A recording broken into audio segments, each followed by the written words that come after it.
नमस्कार दोस्तों आज हम लोग जानेंगे कुंडली के तीसरी भाव। कुंडली की तीसरी भाव से हम लोग क्या देख सकते हैं उसके विषय में आज हम लोग चर्चा करेंगे। दोस्तों ये हमारा लग्न है और लग्न से तीसरा भाव ये रहा। इसकी कारकत्व क्या है दोस्तों?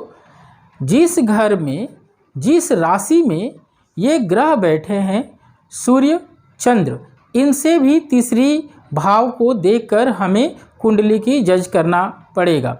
और यहाँ पर हम लोग चर्चा करेंगे कि लग्न से तीसरा भाव, लग्न से तीसरा भाव इस भाव को कहते हैं 1, 2 और 3। दोस्तों इस भाव को हम लोग अपोकिलम भाव भी कहते हैं, इसे उपचय भाव भी कहते हैं, आयु भाव भी कहते हैं और त्रिषड्य भाव भी कहते हैं। इस कुंडली में इनको अलग अलग करके हम लोग स्टडी करेंगे। सबसे बड़ी बात है कि लग्न का तीसरा भाव पराक्रम को दिखाता है। आपके कि जीवन में कितने संघर्ष है, कितने सुख है, उसको दिखाता है। चूँकि जिस परिवेश में इस जातक का जन्म हुआ है उस परिवेश में उसके माता पिता से उसको क्या संस्कार मिली है और कौन सी परिदृश्य में, कौन सी परिस्थिति और पर्यावरण में जन्म हुआ है, उसके अनुसार यहाँ पर हम उसके बच्चे का पराक्रम देखेंगे। क्योंकि यह जो है शिक्षा, अर्ली शिक्षा का भी इसका सूचक होता है यह घर।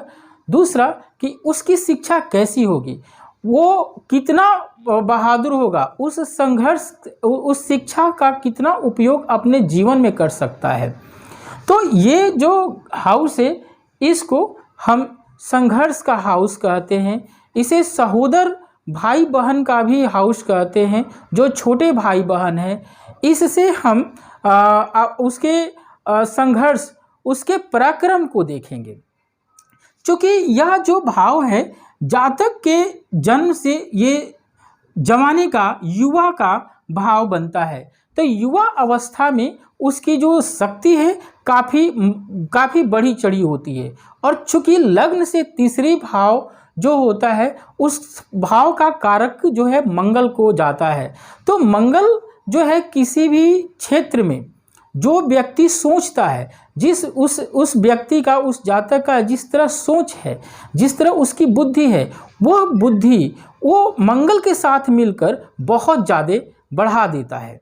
यदि यहाँ पर शुभत्व ग्रह बैठे हुए हैं, शुभ ग्रह बैठे हैं, तो उस जातक का जो पराक्रम है अपने शुभ क्षेत्रों में, सकारात्मक क्षेत्रों में चला जाएगा। अशुभ दृष्टि, अशुभ ग्रह बैठे हुए हैं तो उसकी जो अशुभता है उसके जीवन को संघर्ष में बना देगा। उसको जीवन को जीने के लिए बहुत संघर्ष करना पड़ता है। यदि शुभ ग्रह है, शुभ ग्रहों से दृष्ट है तो उसका जीवन में ऐशो आराम ज़्यादा मिलता है, कम मेहनत पर ज़्यादा उसे प्राप्त होती है। तो पराक्रम में उसकी बाजू को देखी जाती है, क्योंकि उसकी सोच, उसकी भाव जिस तरह जागृत होगी वो अपने सारे काम अपने हाथ से भी करेगा, हाथ से ही करेगा, अपने बल बुद्धि दिमाग से करेगा। तो वो चीज़ इस भाव से हम लोग देखते हैं।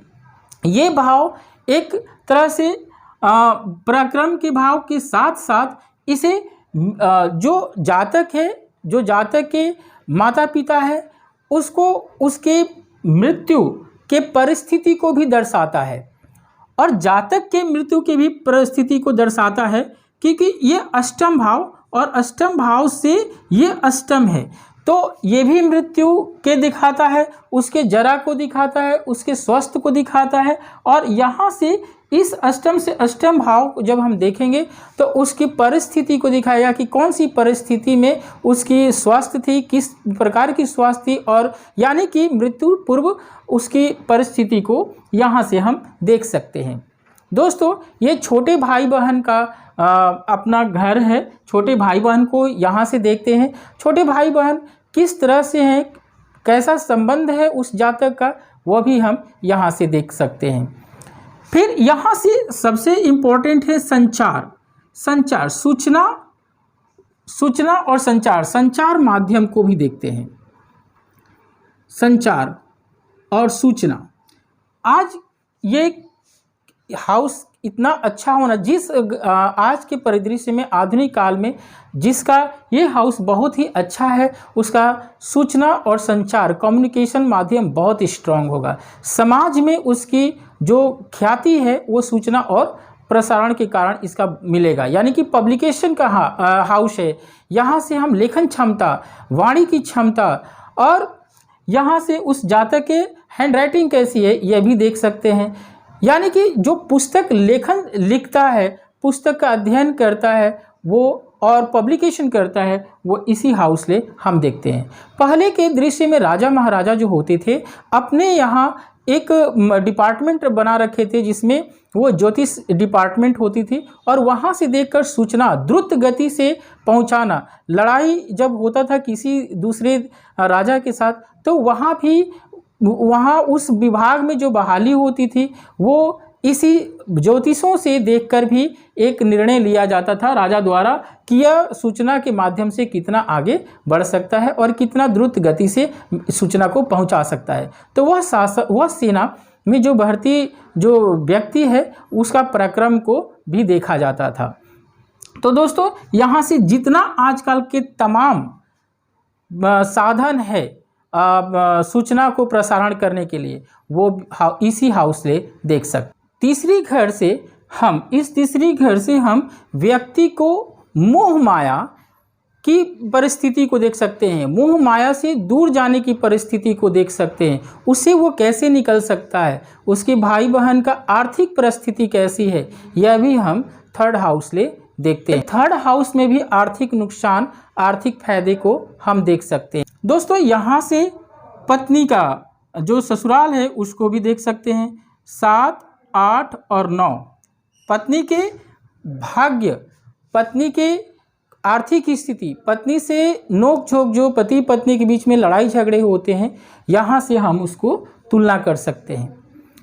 दोस्तों यहाँ से हम घरों में यदि वृक्ष लगानी है, फलदार वृक्ष है, किस प्रकार की वृक्ष लगानी है, यदि यहाँ शुभत्व ग्रह बैठे हुए हैं तो फलदार वृक्ष लगा सकते। दोस्तों तीसरा घर व्यक्ति के जिम्मेदारियों का घर होता है। अपने माता पिता, अपने भाई बहन का जिम्मेदारी उस जातक के पास कितनी है यह भी इसी घर से पता लगता है। तो ये घर बहुत ही महत्वपूर्ण हो जाती है। शिक्षा के माध्यम में वो कितना आगे बढ़ता है वह इसी घर से पता लगता है। और यहाँ एक चीज़ बता देना चाहता हूँ कि पराक्रम का मतलब क्या हुआ। पराक्रम का मतलब ये हुआ कि दूसरे को कितना सहायता करता है, दूसरे को सहायता करने के लिए अपने आप को कितना त्याग करता है और दूसरे समाज के लिए वो कितना जीता है, यह पराक्रम की श्रेणी में आता है। फिर वो दूसरे पर कितना विजय प्राप्त कर सकता है। लड़ाई झगड़े में आपको जितना हथियार है वो हथियार किस टाइप का होना चाहिए, पहले राजा महाराजा इस हाउस से पता करते थे कि आपके घर में किस टाइप का हथियार है, कैसा है, इसका भी ये पता आपको इस हाउस से लगता है। यानी कि पहले जो राजा लड़ाई करने जाते थे तो इस घर को बहुत ज़्यादा कंसिडर करके जाते थे। तीसरा घर हमारे घर में रखे हुए आराम की वस्तुओं से भी है। यदि यहाँ शुभ ग्रह बैठे हुए तो हमारे घर में आराम की वस्तुएं ज़्यादा मिलेगी। यदि अशुभ घर बैठे हैं तो उन आराम को वस्तुओं को, ऐसो आराम की वस्तुओं को यदि हम उपयोग करना चाहते हैं तो बहुत कठिनाइयों से वो मिलती है, बहुत संघर्ष से मिलता है। यदि हम आराम की वस्तुओं को संघर्ष से प्राप्त करते हैं तो और दूसरे की भलाई करते हैं, दूसरे के सहयोग करते हैं, तो इसमें एक चीज़ और आती है कि हम दूसरों से दुश्मनी भी मोल लेते हैं। यह दुश्मनी मोल लेना भी इसी घर से पता चलता है। यह घर जो हमारा है वो आपको देखेंगे कि संतान से 7, 8, 9, 10 और 11 ये संतान के जातक के जो संतान से लाभ भी मिलता है कि संतान कैसा होगा, संस्कारी होगा कि कैसा होगा, वो इसी घर से पता कर सकते हैं। यहाँ से विद्या किस क्षेत्र में वो व्यक्ति जाएगा, यहाँ से एजुकेशन कैसा होगा, एजुकेशन में व्यवधान होगा कि एजुकेशन की किस क्षेत्र में जाएगा, साइंस लेगा, कॉमर्स लेगा या कोई ह्यूमैनिटीज़ लेगा, वो इस क्षेत्र से बहुत कुछ हम पता कर सकते हैं। क्योंकि जब जातक युवा होता है तो उसकी सोच, यहाँ का जो कारक होता है वो मंगल होता है। और चूंकि 1, 2, 3 यहाँ तीसरी जो घर होता है वो बुध का होता है, तो बुध दिमाग को प्रदर्शित करता है और मंगल के सहयोग से यहाँ पर बहुत अच्छा आगे कर सकता है। तो भाव जिस तरह अंदर से निकलता है उसी भाव से आपकी जो भाग्य का निर्माण होता है, क्योंकि जातक वह कर्म करता है उसी भाव को लेकर, और कर्म आगे बढ़ेगा कि नहीं बढ़ेगा, वो अपने मंजिल तक पहुंचेगा कि नहीं पहुंचेगा, वो थर्ड हाउस से ही हम पता कर सकते हैं। दोस्तों, आर्थिक नुकसान का भी घर है ये, क्योंकि 12वां घर आर्थिक नुकसान का होता है, लेकिन यह भी आर्थिक नुकसान का घर है, क्योंकि जातक के चौथा घर ये पैतृक संपत्ति का घर होता है, और पैतृक संपत्ति के घर का ये 12वां भाव है। इसलिए यहाँ से आर्थिक नुकसान भी हम देखते हैं। घर में पड़ी चोरी चमारी का भी यहाँ से हम उसको जज कर सकते हैं। यहाँ से नाना नानी के विषय में भी हम बात कर सकते हैं, क्योंकि ये संबंध पारिवारिक संबंध के विषय को दर्शाता है। दोस्तों, इस घर में यदि मंगल मजबूत हो तो जातक अपने विकास में, अपने जीवन के विकास की सीढ़ियों पर जो चढ़ रहा है वो द्रुत गति से चढ़ेगा, उसके विकास में व्यवधान नहीं आएगा, और ईश्वरीय शक्ति के कारण उसको काफ़ी अच्छा प्रयास में सफलता मिलेगी। दोस्तों, यहाँ से कोई व्यक्ति, चूंकि अष्टम भाव से अष्टम भाव में है, और यहाँ ग्रह यदि शनि ग्रह बैठे हुए हैं या कोई भी यहाँ पर बुध ग्रह है और मंगल ग्रह है, तो यहाँ उसके ज्योतिष में, ऑकल्ट साइंस में उसकी विख्यात होने का संभावना बढ़ती है, उसकी रुचि का संभावना बढ़ती है, वो रुचि लेता है। दोस्तों, इस हाउस से हमारी शरीर के कुछ अंग जैसे दायां आँख के पलक, जिगर और शरीर में जो प्रवाह हो रहे खून को भी हम यहाँ से देखेंगे कि वो खून दूषित है या किस तरफ का खून है, उसको भी हम जज करते हैं। ये गोचर से भी देख सकते हैं, चलित कुंडली से भी देख सकते हैं, और जन्म के समय जो हमें मिला हुआ है उस घर में बैठा हुआ ग्रह है उसे भी देख सकते हैं। दोस्तों, तीसरा भाव छोटी यात्राओं का भी भाव होता है। हम लोग छोटी यात्रा के विषय में देख सकते हैं। यहाँ से हम लोग उस यात्रा के दौरान क्या कठिनाई होगी उसे भी देख सकते हैं। यहाँ से औषधि, मित्रता और परिवार के संबंध, सहोदर हो या फिर कोई संबंधी हो, उससे भी हम इस चीज़ को जज कर सकते हैं। फिर दोस्तों, नवम से 1, 2, 3, 4, 5, 6, 7, नवम से सप्तम ये तीसरा घर होता है। हम भाग्य को भी यहाँ से जज कर सकते हैं, भाग्य को यहाँ से जज करते हैं, लेकिन भाग्य में जो आपके बिजनेस में जो पार्टनरशिप है उस पार्टनरशिप को कहीं ना कहीं यहाँ से हम देखते हैं। दोस्तों, यहाँ से पिता का घर से 1, 2, 3, 4, 5, 6 पिता के घर से हम छठी हाउस यानी कि उसकी स्वास्थ्य को भी हम लोग यहाँ से देख सकते हैं।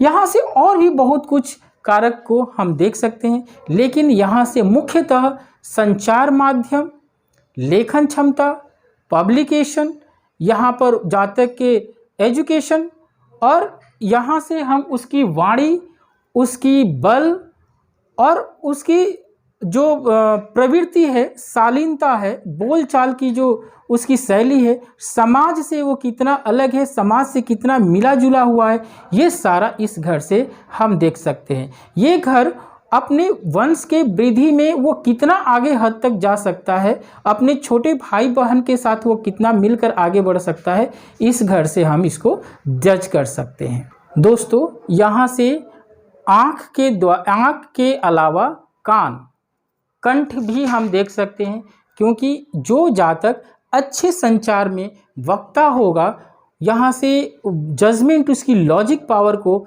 हम लोग इस हाउस से देखते हैं। यहाँ से 1, 2, 3, 4, 5, 6 यहाँ से पिता के ममेरे भाई को देख सकते हैं। ममेरे भाई का क्या दशा है उसे भी हम जान सकते हैं। यहाँ से माता के बड़े भाई का भी हम जज कर सकते हैं, माता का बड़ा भाई कैसा है, इस तरह हम यहाँ से देख सकते हैं। तो दोस्तों ज्योतिष में तीसरी हाउस का बहुत बड़ा रोल है जातक के विकास में, जातक के स्वास्थ्य में।